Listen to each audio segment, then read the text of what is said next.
So the fur technique for this, I use two different methods. The first method is just a general shading. So I'm going to show you how to do that. I'm going to use my burnt ochre pencil. So for the shading, what you want to do is use light pressure. So if you want to work out how to use pressures with your pencil, then watch the pencil pressure video. So you want to use light pressure, you want to hold your pencil quite far back, you want to limit the amount of pressure you can actually put through the pencil, and you want to just make back and forth motions like this, getting a nice even lay down of colour.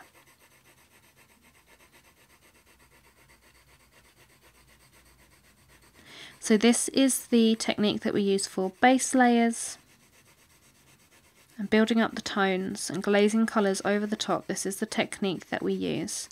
So this is just shading back and forth. You always make sure that you work in the direction that the fur is going in as well. Just slowly building the colour. And if you need to, you can gradually increase the pressure on the pencil. So to use a harder pressure on your pencil and create this technique, you just hold it further down and just move your hand back and forth to put that nice colour lay down there. And you can see you get a much richer, darker tone there. So that's the first technique that you need to use in order to create the fur, and also just adding the colour to the eye as well. The other technique that we use for the fur is using lines. So I talk about creating fur lines and creating lines to add to your pencil piece. So to do that, what I do is get a nice sharp pencil, and you hold your pencil quite far down, and you just make small lines going in the direction that your fur is going in.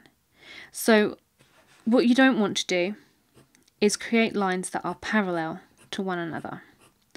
So if you were building up the fur, you don't want to create it like a row of soldiers, basically. You don't want to create it like this, so you don't want to do that. What you do want to do is create fur lines which come over one another, so they overlap, they go off at slightly different angles, they overlap one another. So to do that, what you do is put your pencil down, so you create a point with your pencil, and then as you create your stroke, you lift your pencil off towards the end so it tapers off, so you get a nice sort of fine point at the end. So to do that, you put your point down and you gradually lift the pressure off your pencil. So it helps to put a little bit of pressure through your pencil there, and then you lift as you come up.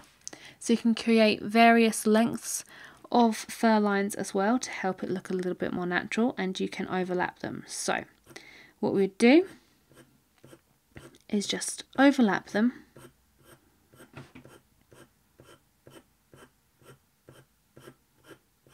and you can see they're going off at slight angles.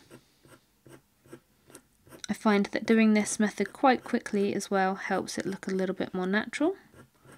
So they're not quite uniform like this. I haven't created them like a row of soldiers or a row of people standing there. I've created them like a little bit of a jungly, like vines intertwining. So to help you, if you study the reference picture, you will see that a majority of the hairs actually do this and overlap one another and crisscross. They don't tend to do this. So you want to avoid doing this at all costs and try and do this. What would help is if you was to practice this a little bit, so get a scrap piece of paper, get a long strip or something and work your way along the strip doing this technique. Once you get the hang of it, it becomes really natural, and you'll find that you won't ever end up doing this technique. And it looks really nice and natural. And of course, you can always go down into the fur as well, rather than always coming up. If you vary coming down, it just gives it a little bit more of texture, a little bit more depth, and it makes it look a little bit more natural. So those are the fur techniques for you guys.